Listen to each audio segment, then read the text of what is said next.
Welcome back, students. This is part 4 of today's lecture. Let us now discuss program 2.6 now. This program is to check the presence of a value inside a dictionary and print its key. So, we know this is our dictionary. So, we will enter this key value pair here. After that, we will take input whatever value we want to search from this particular given dictionary.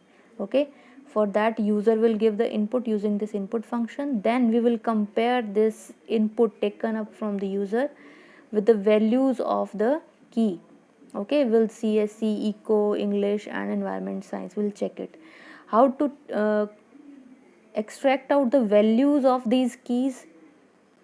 By using values function. Okay, info.values function will allow you to access the values of the keys. Okay, so you just need to compare it with the input taken up by the user. So we are taking, if input taken up by the user is INP, in is your membership operator. We remember in and not in, these are the two membership operators. So we are using in. So this input is present in these values. Okay, if it is present, means what we will do, we will check it for all the values. Input taken up by the user will be checked against all the values of the dictionary. Okay, if the information a refers to the first index first, then second index, then third index, then fourth index. So info a is CSC, is compared with input of the user. If they are equal, then it will print the key is a refers to Rihanna. So info of a is CSC. Info of a next time would be info of a is marks. So info of marks would be eco. Info of Ishpreet will be English. Info of Kamal will be environment science. So if we are able to search it, so we'll print that name of the particular key, otherwise we'll say this is not a part of the dictionary. Now the same program is to be rewritten again, but this time what we are taking in consideration, the cases.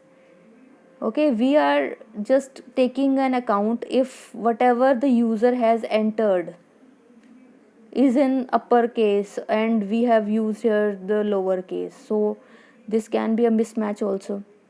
So in order to avoid this case mismatch, we will use a trick to convert whatever the user has given in uppercase and whatever the data has been given inside this dictionary will be uppercase. We'll convert both the information in uppercase first, means whatever this input given by the user will be converted to uppercase, and this information also will be converted to uppercase, so that case mismatch problem should be extracted out from this program.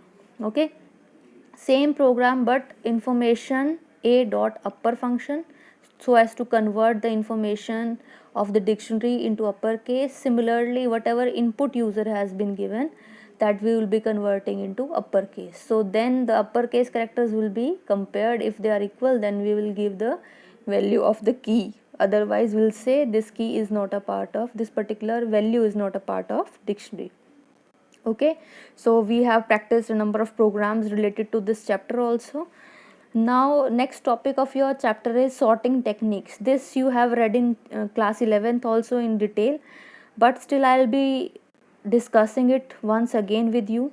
But before I discuss this sorting techniques with you, bubble sort and insertion sort, I'll ask you to do one activity first.